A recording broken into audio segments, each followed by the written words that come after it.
One person has reportedly died during renewed violence in the Syrian capital Damascus. Protesters say they were shot at near a mosque on Saturday morning. They also accuse government forces of storming the building after people ran inside for safety. An activist says he filmed this footage after the attack. Well, because of the restrictions on reporting from Syria, our correspondent Nisreen el-Shamayleh joins us live now from the border with Jordan. Nisreen, what more do we know about the storming of this mosque in the capital Damascus? Darren, we do know that there was a group of protesters at dawn on Saturday night in Kafarsouseh across from the mosque. Troops immediately opened fire on them, and then they all tried to run to the closest mosque, which is the el-Rifa'i mosque. One of them was already injured. He's the one who was killed in this attack.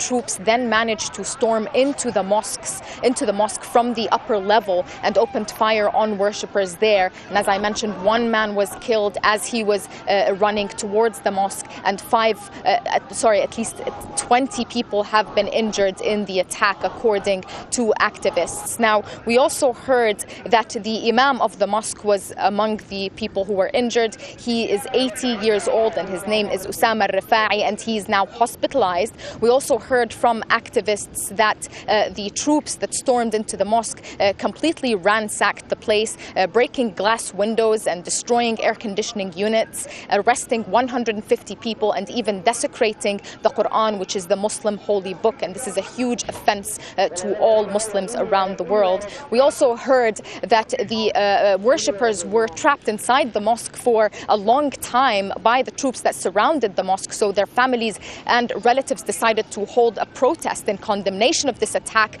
on Kafarsouseh Square. Troops immediately opened fire on them and dispersed them with tear gas and threatened to kill anybody who was trying to film and watch the attacks from their balconies in the neighborhood. We also heard that the neighborhood, there is another mosque there called the Khuzama ibn Thabit, and immediately after the attack on al-Rifa'i mosque, troops stormed to the nearby mosque and arrested everybody there who was praying, except for elderly people and women and children. Nisreen, just briefly, what more have you been hearing there about other protests outside the capital?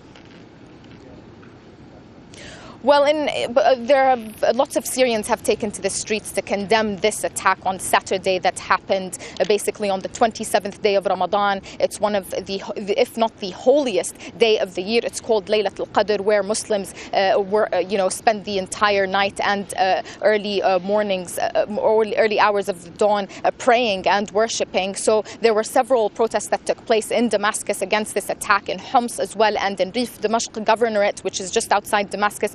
We've also heard that on Friday night there was a protest in Dar'a where 2,000 to 2,500 people were surrounded by troops there in the district of Nimr, and they were surrounded by tanks as well. And we heard that there was gunfire, but we were not able to confirm if there were casualties in this attack in Dar'a. We also heard in Hama, in Abi Fida Street alone, hundreds of people were arrested. There's an intense arrest campaign that is ongoing into Friday, and as well in Douma and Harasta. Those are neighborhoods in Damascus that have come under attack in the last couple of days by Syrian troops. The communications and phone lines there are still cut off. All right, Nisreen, thank you very much.